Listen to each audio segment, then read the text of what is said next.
It's the Joshua Moroles podcast. Probably the best podcast in the universe. It's the Joshua Moroles podcast. Okay, maybe just the best in the RJV. It's the Joshua Moroles podcast. All right, cool. So we are in a very historical place here, and I'm with Shooter.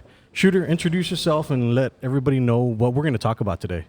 Okay, right now, my name is Shooter Roberts. I'm with the historic Cine El Rey. And today we're going to be talking about what this place means to the community and how it's influenced not just me and you, but countless others. Yeah, it's a very strange thing that we're going through. It's a very weird time where everybody wants to open up, but everybody wants to do it right. And the thing that's holding back everybody is like, well, this is a live venue place. Is it going to be safe for people to come back to?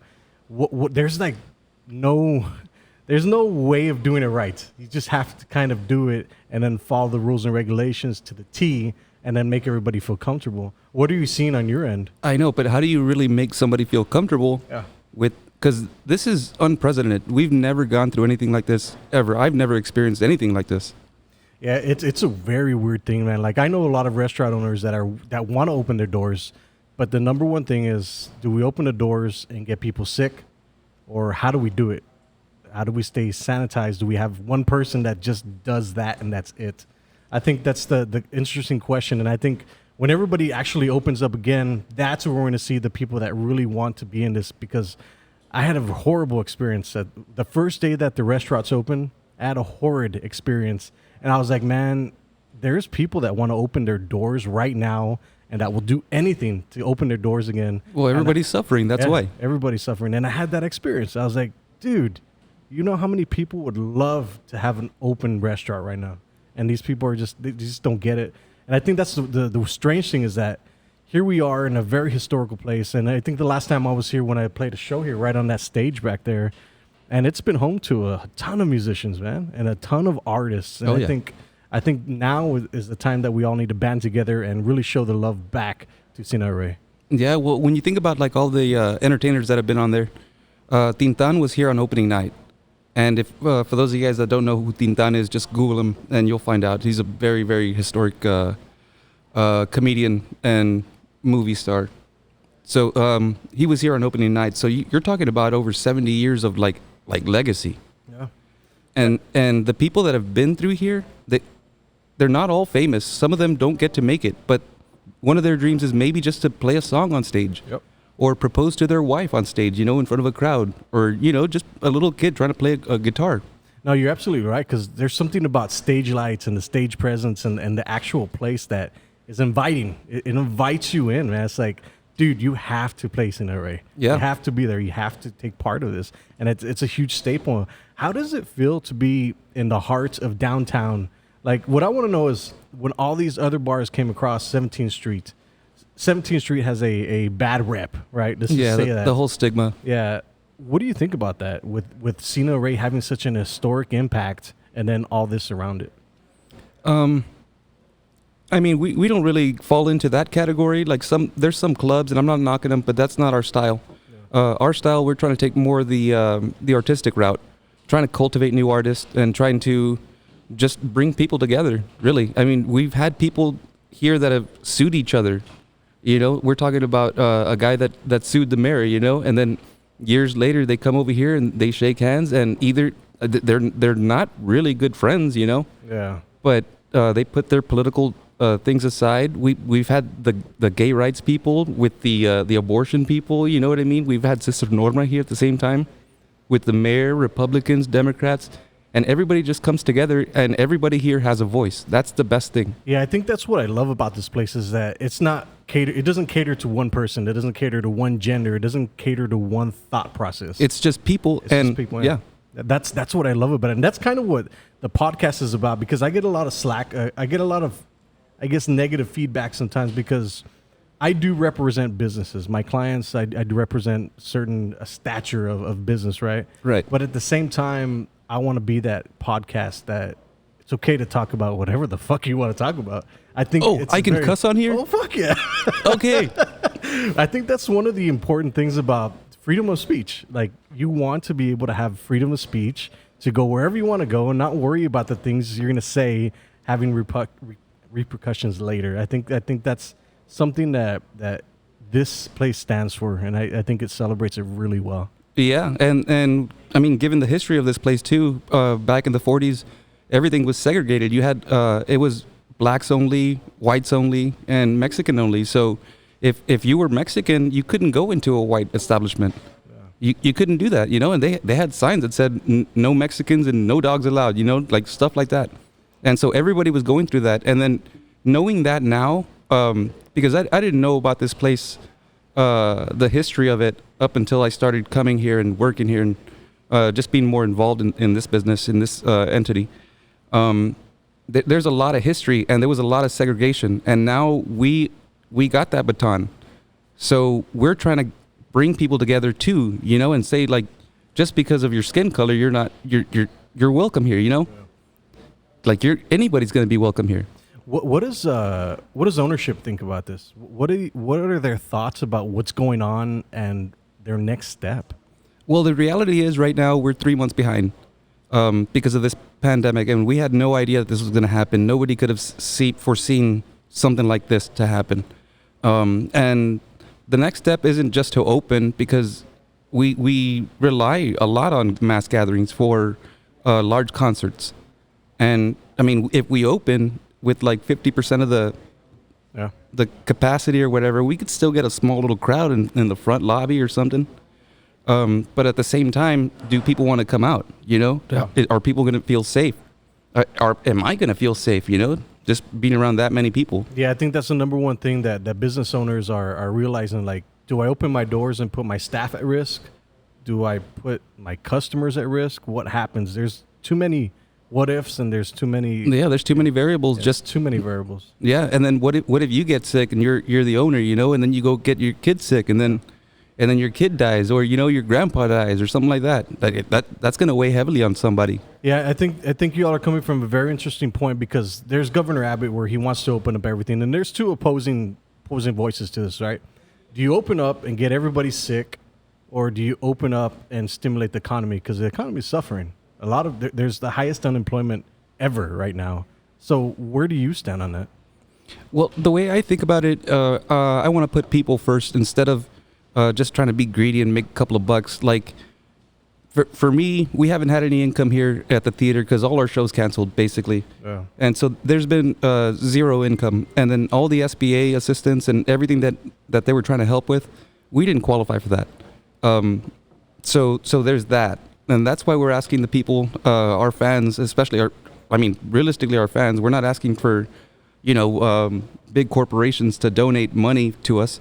We're asking our friends for just $5, and that's going to help us get through this thing. Yeah, so tell them a little bit more about that, because it's the $5. They donate $5 to Cine El Rey, right? And that will help you, right? Oh yeah, if just our fans alone on Facebook donated $5, if each of them donated $5, we would survive this entire thing, and we'd be okay. We'd be in a good position. But right now we're 3 months behind, and bills just keep coming. Yeah, they'll keep coming. So we'll link that the link to donate in the podcast notes, so y'all can donate. And I think this is one of the most historical places, because I remember my father talking about it when I was young. It's like, it's been around that long, it has that much history, and for us to let it go because of $5, I mean, right? Well, it doesn't make sense. And at the same note, like, you don't have to donate the $5 if you can't. You know, some people don't have money. Right. They have like families to feed, and they got to feed themselves too. So if you can't donate, just like make people aware about it. You know, just share it. Yeah. And then just some people donating $5, some people are donating more. And I mean, we're just asking for the $5. We're not asking for, you know, $50,000. Right. So what else are y'all doing as far as, I know you are doing some online live streaming, right? Yeah, we've had some technical difficulties with the audio, but we're getting to it, and hopefully soon we'll be producing some content with some local bands. Awesome, man. Comedians and stuff. Yeah, it's a very interesting time, man. Like I say, like, it's the perfect time to go online. It felt like everybody had to go online overnight. Well, why do you think Tiger King got so popular? Yeah. Because nobody had anywhere to go. That's why. True. And so people started to, what is this thing? And Tiger King all of a sudden became famous. Have you seen it? Fucking Carol Baskins. It's such a weird And the weird thing about that is that thing was going on while the guy was trying to film the documentary. That's what makes it Yeah. even crazier. It's a weird ass movie. It's a weird ass series, man. I tried watching it, and I got up to like the 5th episode. I was like, man, I can't invest this much damn time into it. Because it's retarded. Yeah. But at the same time, it's something you can't not take your eyes off. You know, it's like the pink elephant in the room. Yeah. You're just like, I gotta see that thing. What else have you been watching on Netflix? I don't know. Have you seen Ozark? I think I saw like maybe 1 or 2 episodes. That show is badass. It picks up? Yes, it picks up. It has a slow start, but dude, what they talk about and what they do in there is fucking awesome. It pulls you in. It's not like the Tiger King where Yeah. it's a bunch of mamadas and other stuff. Yeah, there was a bunch of mamadas in that thing. Which is a real story, by the way, which is weird. I know. We were talking about if there was a documentary on us here.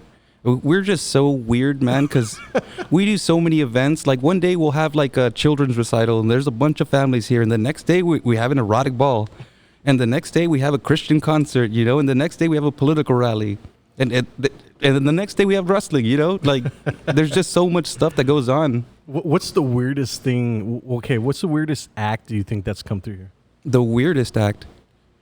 Jesus. I mean, Mick Foley was weird. Yeah. Mick Foley was, and Jake the Snake Roberts kind of topped that one because of Talk the about weirdness. that, man. Dude, there's something. Do you got kids listening on this thing? No, there's Okay, no kids. good. Okay, well, Jake the Snake Roberts, you know who he is, right? Yeah. Okay, so this guy, he carries around a snake, for wrestling or whatever. That was his gimmick. Carry around the snake, have the snake bite somebody sometimes or whatever. And so, Ravishing Rick Rude, I think he said, was a bully to the snake. So sometimes he would see the snake and he would put a cigarette butt on the snake, and Jake would get so mad. So Rick Rude's thing, when he would take a woman into the ring, she'd be like falling in love with him because he was so ripped and handsome and all that stuff. And then he'd kiss her and she'd pass out.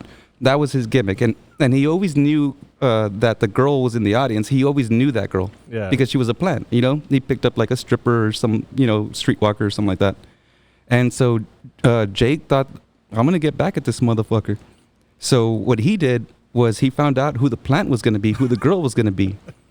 And what he did, he's like, hey, you're going to suck my dick. Damn. I'm going to come in your mouth and you're going to hold it until Rick Rude takes you on stage. And you're going to spit it in his mouth and you're going to say that's from Jake the Snake Roberts. Wow. Yeah. So she does that. He spit it in his mouth and Jake just, Oh, jeez. yeah, he just started running. Wow. He's like, I just remember running back to the hotel. When I get to the hotel and I lock the door, and all I see is a fist flying right through the door. And who was it? Ravishing Rick Rude. Oh, gee. Yeah, so that was a weird guy too. Wow. Damn, dude. So what's been the best experience that you've had here? There's just so many, man. Like there's so many moments. For me particularly, it's like whenever I get on stage in the ring, and I'm performing in front of all those people. So give them a little backstory if they haven't seen you. Oh, yeah. I'm a porn star. No, I'm just kidding. I'm a professional wrestler here with the Wrestling Revolution, and I've been doing that, I guess, I want to say like 15 years, something like that. I can't remember. Time's not real, right? And so, anyway, so, yeah, just getting in front of the crowd, getting those people just excited, you know? And one of the coolest things that I think I've ever experienced was there was an old man that came up to me after a show, and he gets my shoulder and he's like, hey, thank you. And I'm like, oh, you're welcome, man. I kind of just thought nothing of it, you know, just another fan. And he looks at me and he's like, no, really, thank you. And I'm like, okay, so what's going on? And he tells me, me and my son, we haven't talked in a lot of years, like in so long. And then we found out that Cine El Rey had live wrestling. So he called me up and invited me, and we came. And we didn't talk at all, like throughout the entire show. And then you came out, and you wowed the crowd, and we couldn't stop talking about you. And that's the first time that we've talked in years. That's badass, man. Yeah, so that kind of made me feel like, okay, what I'm doing is kind of important to some people. Yeah, I think that's one of the things that we fall into as creators, as artists, is like we don't think we have a story to tell or something to share. And I think every single one of us does. We touch everybody in a certain way. Oh, yeah. We don't have to touch everybody, but the fact is that we touch somebody it has a deep effect on us as artists, as creators. Oh, yeah. I think so. But you also take some badass photography, bro. Oh, thank you, Dave. So what are you doing with that? Right now, excuse me, everything's been kind of like stagnant because of the whole coronavirus and craziness or whatever. So I'm just kind of like editing some pictures little by little. Yeah. So I guess what is the main thing you've been doing for the past 7 weeks since the coronavirus is? A lot of masturbation. No, I'm just kidding.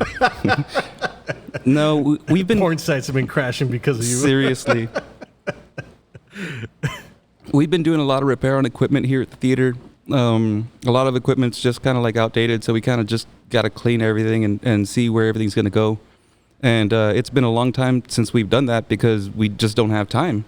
Yeah, if you actually see back here, there's a ton of stuff on the bottom here that it seems like they're cleaning out. And look at these beautiful lights back here, man. I mean, obviously, this place is getting rejuvenated, and we just want everything to come back to normal. I can't wait because when I go into the corner stores, I walk out of my car and like I'm just regular. Like I don't have my mask.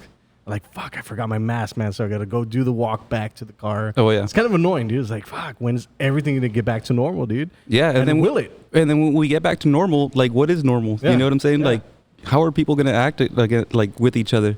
Sometimes I'll be walking down the sidewalk and then I'll see somebody walking on the same sidewalk and I just cross the street just to avoid them, you know? It's a weird time, man. Like, I don't know what to do. Like I go into HEB and I see people and I kind of just wait there. And then there's the other dude that's like right next to me. It's like, yeah, and you're kind of like, oh, yeah, like get back a little bit. Yeah, it's a very weird time, and I think we all have to make the adjustment to live in this post-COVID world whenever it passes. Yeah, hopefully it passes. Yeah, hopefully. Like the other day, I went through the drive-through where they have those bikini girls or whatever, and I'm just there. I'm probably just getting beer or something, and the girl comes up to the door, and I'm like, oh shit, that girl's pretty, but then I realized she has a mask on, so I can't even see her face. But I already just because of the fact that I hadn't had any like physical contact or just communicated it with anybody for so long, I just kind of threw me for a loop. Yeah, that's the weird thing. The other day we went to a friend's house after this. I think it was the first day that they lifted the stay-at-home order. So we went to a friend's house. We're hanging out, and it was just like we're excited to be out. Just genuinely excited to see other people. Just to be around somebody. Yeah, because I think what a lot of people don't get is when you're in a house with the same family, with the same wife, with the same kids all the time, you get like cabin fever.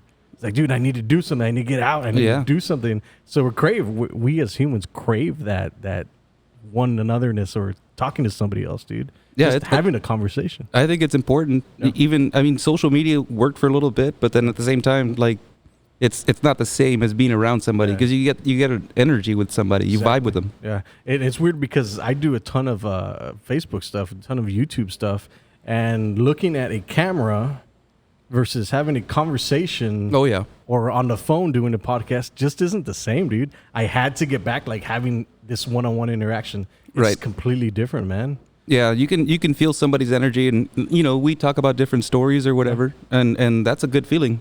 Yeah, just communicating. It's communication, man. That's what I love about that social media can't do, but it can do it at the same time. I guess it's weird because I know there's gonna be people watching this that are taking away our conversations to themselves or whatever they do. Yeah, they're gonna depict it the way they want. Yeah, but it's a very interesting thing because I don't think you're not very vocal on social media. No, not really. Which is what I like because I like to actually get into we've never had a real conversation. This is kind of as far as it's ever gone. That's why I like to chat with these things because on the podcast, for some reason, when we speak long enough, your true self comes out. Yeah, that's what I really like about long form content is the longer you listen, the better it gets. So, what is Shooter Roberts about? Man, pretty much just wrestling. Started doing the photography thing, and the theater. This is pretty much my little world. Yeah. And I got my 4 sisters, but they all live like somewhere else, So what got you into wrestling? It's something that I've always wanted to do ever since I was like little itty bitty, and everybody was like, "Oh, it's a pipe dream, or you'll never make it, or you'll never do it." And so I just one day, me and my guys, we just got together and said, "Fuck it, we're doing it." And we went to Brownsville, met Bruce Tharp over there, and he was the one that gave us a shot. We thought we were badass because we were going to be on TV. So we came out on TV for a little while, and then that kind of disappeared. And we're like, what are we going to do now? So we tried other places, and everybody kind of just rejected us. Yeah. Thought we're like I'm not a big guy, you know what I mean? My guys weren't like super massive either. So we got a lot of rejection, a lot of no's, a lot of doors slammed in our faces and stuff. And we said, fuck it, we'll do it ourselves. So we kind of just got a ring and came over here, talked to Bert. We just... How long ago was that? This was like a decade ago, I guess. Wow. Yeah, we walked right through the doors, and Bert was like, what are you guys about? And we're like, we want to put on a wrestling show. And he's like, let's fucking do it. And that was it. That was like instant. It's weird, man. I have this conversation with a lot of artists and creators about the city you come from.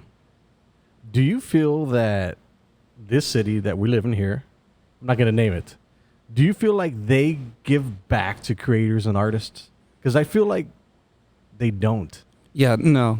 The city doesn't really do it. It's more up to like privately owned places like us. But why do you think that is? I mean, the thing that I think is very interesting about a city, about a county, is the people that are the artists, that are the creators, that are creating the needs to come out and express yourself. Yeah, well, everybody, whether you like it or not, or whether you agree with it or not, any sort of entertainment, whether you're a movie star, a musician, a wrestler, a comedian, you any kind of entertainment is needed for people. Did you need the beer? Yeah, dude.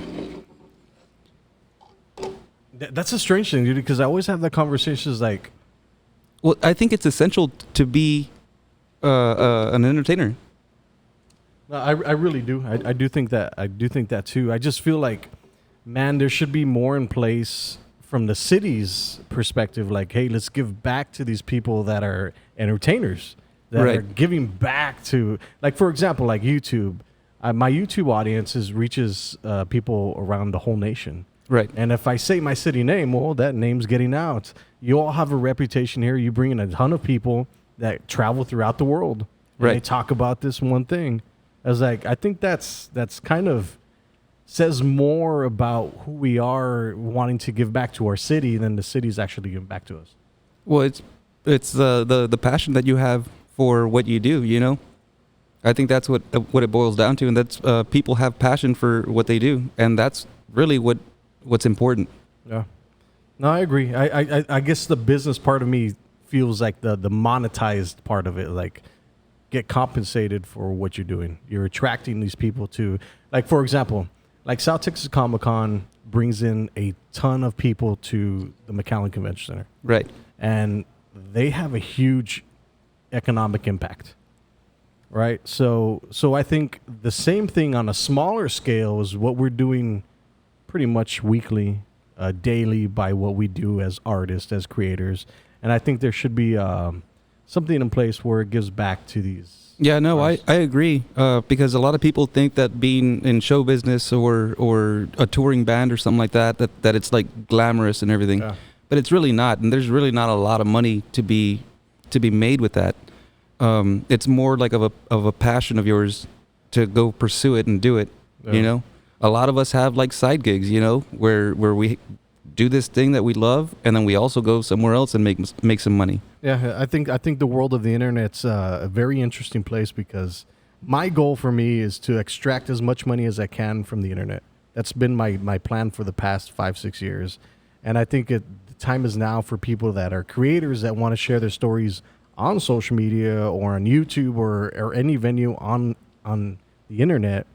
They have an opportunity to do that because it literally leveled the playing field. Oh yeah. That's what I love about it, is like, you don't have to have an eccentric attitude and be on YouTube. You can educate, you can inform, or you can entertain. I mean, Yeah.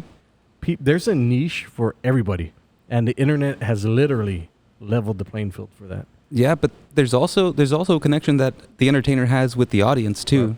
Right. And like say me, for example, if I'm out there and there's nobody out there, I can't vibe, you know? I need that energy from them.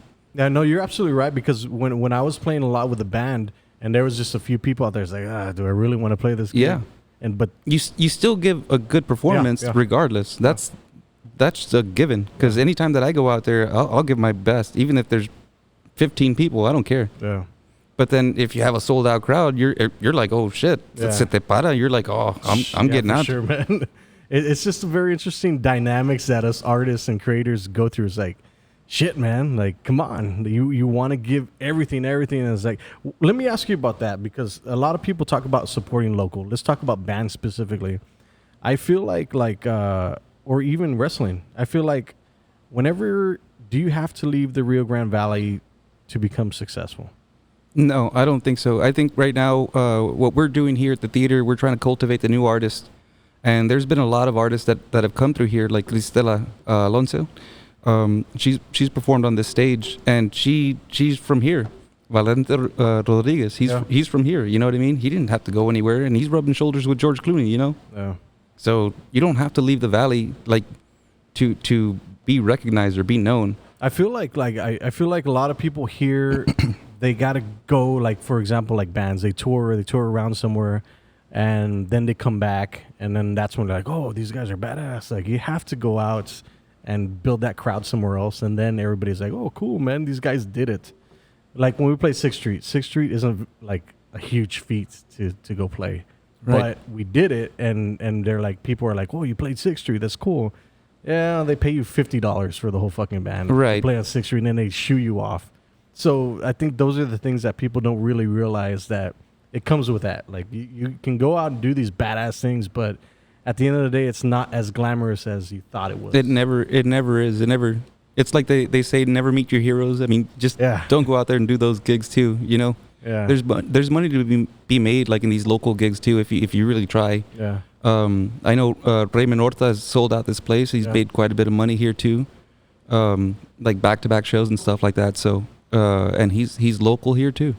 Yeah, I think he's one of the funniest guys I've seen, man. I think the Valley has so much to offer. I just feel like we don't do enough as the Rio Grande Valley to give back to these people that, and they have to like go out on their own and figure it out.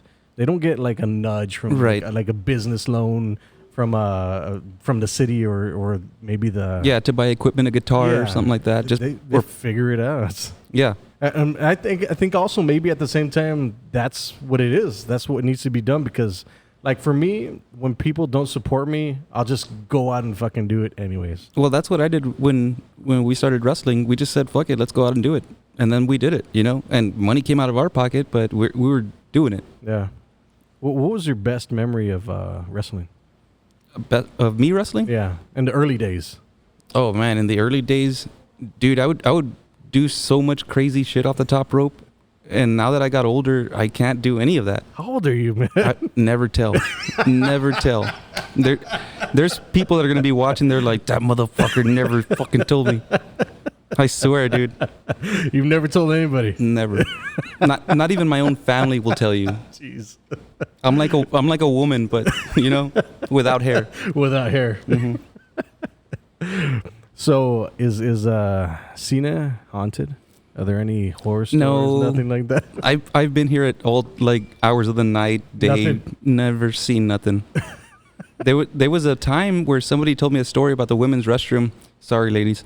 That two girls went in there and they wanted to take a selfie in front of the mirror, and in the picture, it's supposed to be them two girls, right, just by themselves. Yeah. But in the picture, there's like a little girl next to them, and supposedly that's somewhere like online somewhere. I've never seen it, but I've never seen anything like that. Yeah. And I know every sound that this place makes, like from the back door to the front door, from the roof to the everything. Yeah, it's crazy, man. All the rumors you hear. Yeah. It's kind of funny. Yeah, the Valley Ghostbusters, Yeah. those guys, they've been here and they started like taking pictures, and I don't know. I saw some of their pictures, but they claim to see something, but I think it's just the camera that shook a little bit. Yeah, are you into conspiracy theories? I mean, sometimes depending. What's your favorite conspiracy theory? Dude, there's. The main one would have to be like the 9/11 thing, because that was a big thing. Yeah, interesting story about that is I was top 15 to go to New York, Lower Manhattan. I submitted a video and they were looking for somebody to document during summer all the events that are going on in Lower Manhattan. And I was top 15, and the whole COVID thing happened, and they picked the winner, and the title change was like, hey, well, now we need you to tell the stories of what's going on after the coronavirus. So I was like right there. I've never been to New York, man. I was so close to going and representing us, and I was like, fuck, it was so close. Yeah. I wanted to go, man. Have you ever been to New York? No, that's the one place I think I'll never go. Why? I just don't, I think it's too many people, and I don't like people. That's 9 million people, man. seriously, no, I can't handle that. 9 million people. Dude, imagine that? I've been all over the country. I've been blessed that I've been from coast to coast and border to border, pretty much every city, every major city, seen a lot of beautiful things. But that place, I don't think I'll ever go. That and Alaska, no, Hawaii. I don't think I'll ever go to Hawaii unless they build Hawaii's nice, though, unless man. they build a bridge or A something. bridge, a long yeah. ass bridge. I'm not gonna go on a boat, dude, or a plane. I've seen fucking You never flown or Wilson. what? You never flown?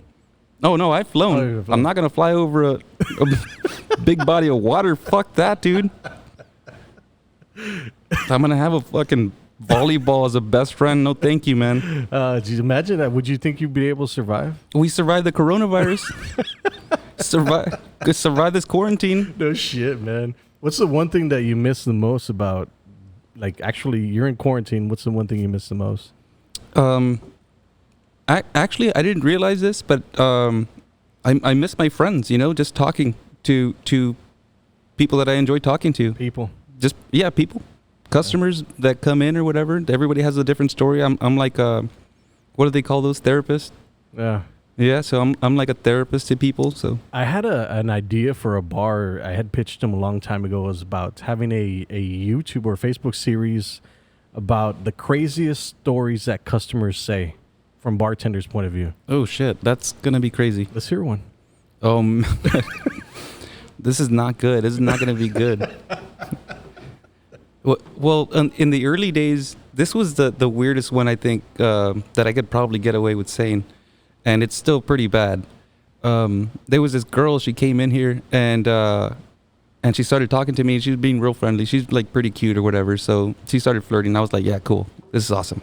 I'm getting hit on by this cute chick, and she's obviously a little bit tipsy or whatever. And she's like, hey, you want to see my pussy? And I was like, yes. But I was still like a novice at this stuff, you know, like bartending and stuff. So I was like, fuck yeah, I'll see her. And she's like, I gotta warn you, it looks like a cow's tongue. And I was like, what do you mean? I don't know if I want to see this now. So she jumps the bar, lifts her skirt, and that thing looked like an Arby's sandwich, bro. It was, man. Remember when I was telling you that this is like freedom of speech here? For real. Dude, I think I'm just going to let it go and let's... I wore 2 condoms that day. I had to. I guess it's not what you all were expecting when you... Sorry. I'm a little bit weird. A little bit weird. But I think that's what everybody, every artist and every creator kind of has to have. A little bit of weirdness to them. Oh, yeah. Yeah. If you get a bunch of us in the same room, some dumb shit's going to happen. There's no doubt about it. Somebody's going to be naked jumping off the stage. Somebody's going to be, I don't know what. Somewhere. Yeah. All right, cool. Well, before we finish off the podcast, let's make sure that we tell everybody why we're here, to make sure that we get the donations that we need, man. Oh, yeah. You guys can donate at cineelrey.org, or you can Cash App it at Cine El Rey, $sign Cine El Rey. Sorry about that. Or you could just mail it in, because we've had a lot of people just mail it in, and the mailman has become our best friend, because we get little donations. Everybody has a little story that they say, like a little note. That's a really good idea. Your best memory of Cine, and you write it and you give your donation. Yeah, that'll be a cool idea. There was a time where a couple came in and they had their daughter. The daughter was about maybe 30 years old, and it was an older couple, and the lady's like, no, the man was like, I met my wife right there on those stairs. And I was like, what do you mean? Tell me more. I was curious. We get so many stories. And so this guy, he's like, well, I was getting concession stands, like just popcorn and sodas or whatever they had back then.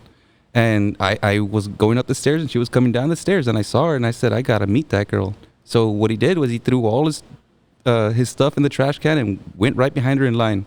And then, yeah. And then all those years later, they come back. I think they were from like San Antonio or something like that. Interesting. You ever stop and just realize how many lives this place has touched? Oh, seriously, man. I mean, back in the day, could you imagine there was no other places where Mexicanos can go.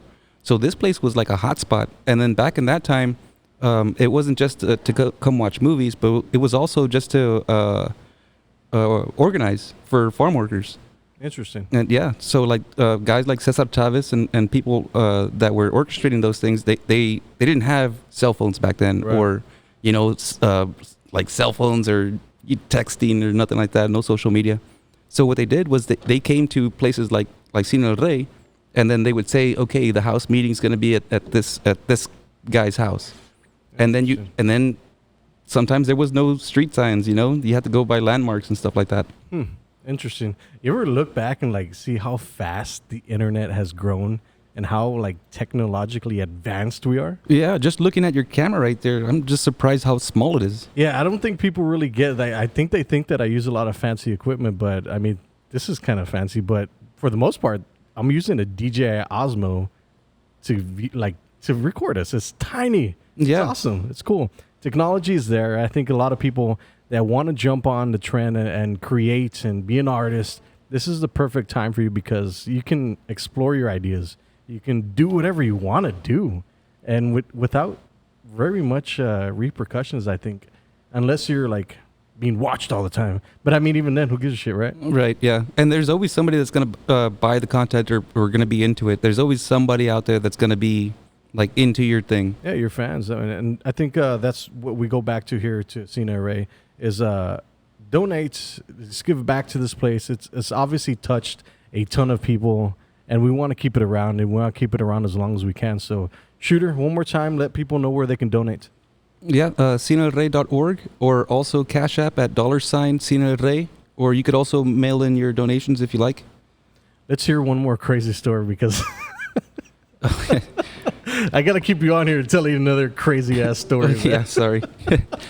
I got too many. Yeah, well, back in the day, people would come here for the movies, and sometimes if they had like a major premiere, there was a lot of people. The line was around the block, like around the Rex and stuff like that, and the Rex actually like a year older than us.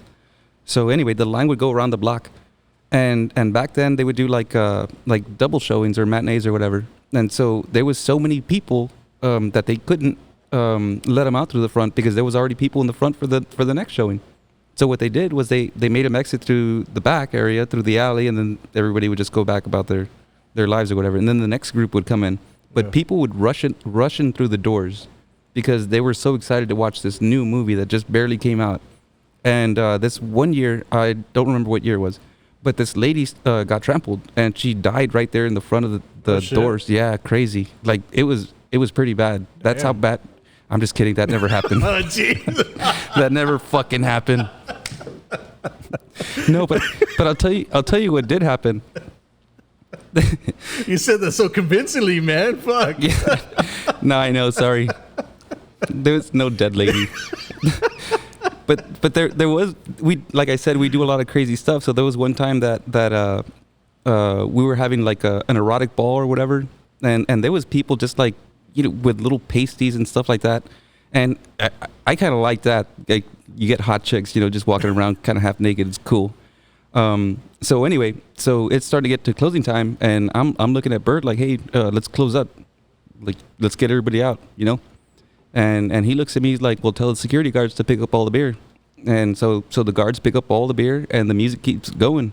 And now we're over here like at 2 something, and the music's still going, and I'm looking at Bert like, hey, we can get in trouble for this, Yeah. And he's like, nobody's drinking, let them go. And so now it's like way past time, and now I'm like, yo, Bert, I feel like I'm being kidnapped right now. Let me go home, dog. And so the the show goes on. Everybody's having a great time. But the bad thing is, or the good thing, depending, people started taking their clothes off. Everybody was already dos pedos. Yeah. And so people started taking their clothes off. And little by little, people started like, touching and by the time you knew it, it was real late and people started, like fucking and sucking. Really? And could you imagine a building full of like people just trying to, this big ass fucking whatever they call that? Orgy? Yeah, that shit. And it was just so bad, dude. So in the morning, I was like, fuck it, dude. I'm just going to go with it. So in the morning we wake up and everybody's sprawled out everywhere. And I'm on stage and Bert's like in the middle of this big ass crowd. and I wake up like the Undertaker. I was like, and I'm like, oh shit, that really happened. And I look over and Bert's waking up too. And I go, hey, did that just fucking happen? And he's like, fuck yeah, dude. Dude, I was like, what the fuck? And he's like, yeah, bro, but next time let's invite some chicks. Jeez. All right, guys. The shooter on the podcast. Thank you guys very much. We'll link the donations down below. We'll see y'all later. Joshua Moroles